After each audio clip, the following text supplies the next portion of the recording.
let's assume that you are someone who speaks reasonably good English, okay? And let's assume that one of your challenges is to crack an interview well, or maybe the very important and in quotes, public speaking. How do you become better at that? I have to tell you upfront, be it public speaking or be it interview skills, there are multiple things that comes together to make you smarter and better. One of the things you can certainly definitely do is to be prepared well.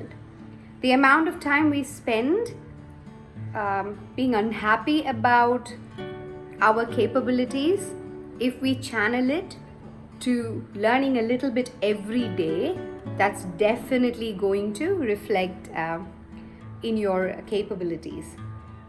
However, I thought, since I will not be able to take you through the whole thing, if you are a reasonably advanced speaker and would like to engage your audience, would like to do a fabulous job when you are doing public speaking, or maybe crack that interview and come out really superb, this is a book you really can pick up.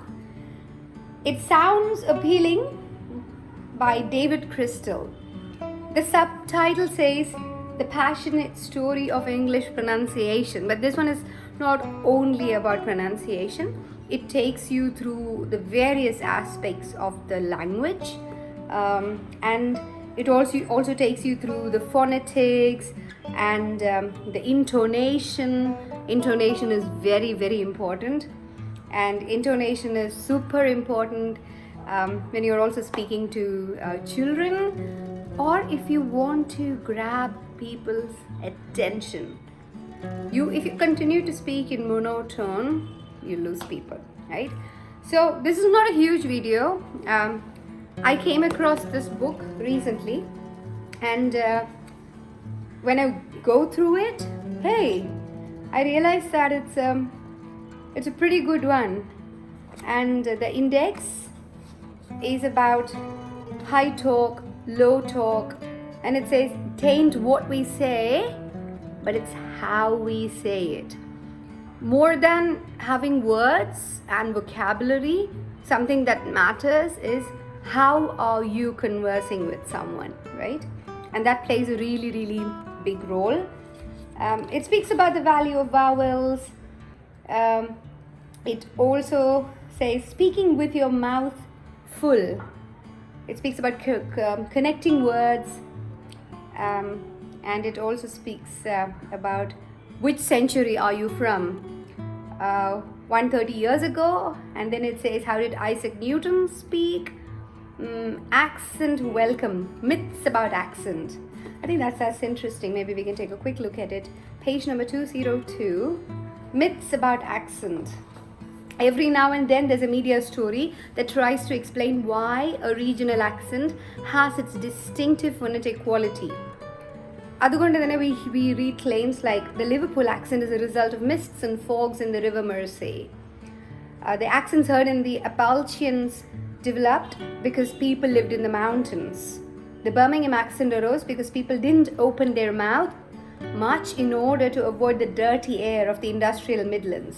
The Australian accent arose because the first convict settlers were regularly drunk, resulting in many so-called lazy diphthongs. So. But the author says, I suppose such explanations spread because they are simple and easy to understand. But he says they're all myths. There is no simple correlation between accent and features of the physical environment. The reality is that accent distinctiveness is nothing to do with physical environment, but a result of the combination of regional and social factors that have influenced the emergence of a particular community.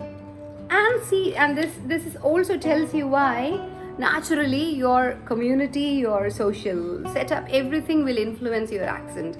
And today in this globalized world, it's no big deal, okay? So we have to come off the need to be rigid about a particular accent and so. Nevertheless, If you are a reasonably advanced speaker and if you really want to know more, explore more, I think you will like it. Sounds appealing. So pick it up next time.